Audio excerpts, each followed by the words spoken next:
Hello friends, आज के video में हम मैंगो केक बनाना सीखेंगे। ये केक मैंने अपने पापा के लिए फादर्स डे पे बनाया था और उसे अभी आज अपलोड कर रही हूँ।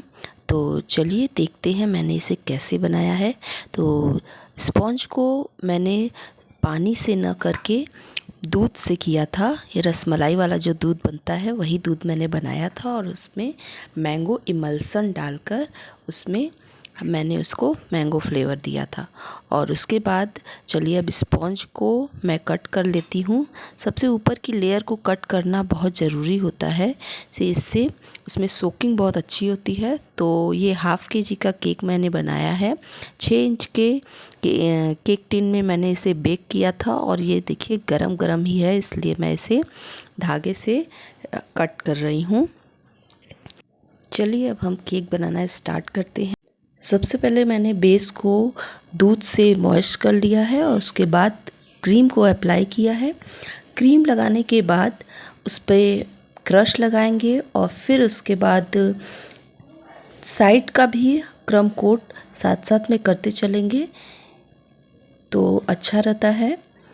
और फिर क्रश इसके ऊपर लगाएंगे।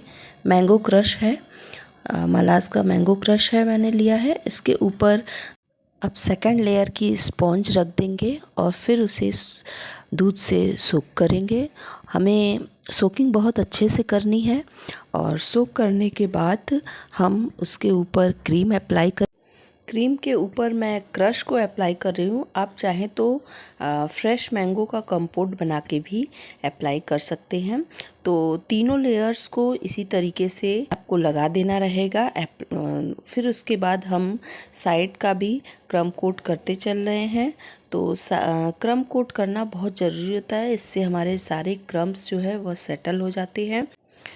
तो तीनों लेयर्स रखने के बाद मैंने क्रम कोट किया। क्रम कोट के बाद आप चाहें तो 30 मिनट के लिए फ्रिज में रख सकते हैं और अगर बहुत अर्जेंट हो तो 5 से 7 मिनट आप फ्रीज़र में रख के फिर ऊपर से फिर फाइनल आइसिंग करिए, तो उसके क्रम्स जो है वह ऊपर नहीं आते हैं और हमारी फिनिशिंग बहुत अच्छी होती है। तो मैंने तो एक साथ ही किया था और इसके बाद मैंने इसे फ्रिज में रखा है। हालांकि बहुत गर्मी है, फिर भी मैंने इसे एक साथ ही सारी आइसिंग को कंप्लीट किया और उसके बाद फिर ऊपर का डेकोरेशन केवल बचा था। उसके जब तैयारी मैं करने लगी तो थोड़ा देर के लिए मैंने फ्रिज में अपने केक को रख दिया था। तो इस तरीके से मैंने जिग जैग वाले स्क्रैपर से साइड में डिज़ाइन बना लिया और ऊपर का सरफेस एकदम क्लीन कर लिया। और उसके बाद मैंने फ्रिज में रखने के बाद ये नोज़ल लिया है मैंने, रोज़ के लिए नोज़ल जो रहता है वो वाला नोज़ल लिया है और उसे पाइपिंग बैग में डाल के ऑरेंज कलर क्रीम में डाल के इसे साइड में नीचे ऐसा इस तरीके से स्क्रैप कर लिया और फिर स्क्रैपर में भी थोड़ा सा लगा के ऊपर का हिस्सा जिग-जैग था इसलिए ऐसा पैटर्न आ रहा है। तो मैंने ऊपर भी इस तरीके से कर लिया और फिर अच्छे से आइसिंग करने के बाद इसमें रोज़ वाला पैटर्न बना दिया। तो इस तरीके से मैंने 3 फ्लावर्स को बनाए और क्रीम बहुत ज़्यादा मेल्ट हो रही थी।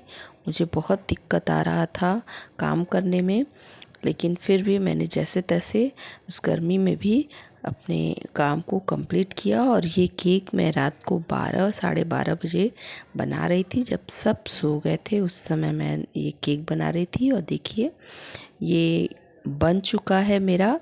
और फिर उसके बाद जब मैं इस तरीके से मुझे ये गोल्डन डस्ट जो रहता है, जो फुसफुस वाला रहता है, उसी को मैंने ये कटोरी में निकाला है और उसमें थोड़ा सा ऑयल मिला के मैं इस तरीके से इस पे केक पे लगा रही हूँ।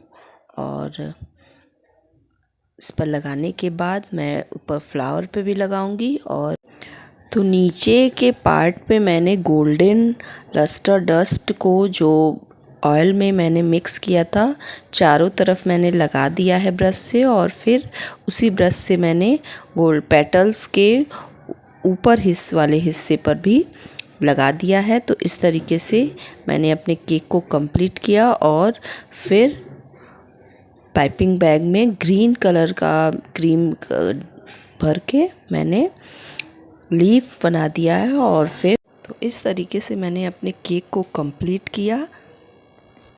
अगर वीडियो पसंद आए तो लाइक और सब्सक्राइब ज़रूर कीजिएगा। चलिए मिलते हैं दूसरे वीडियो में। Bye bye.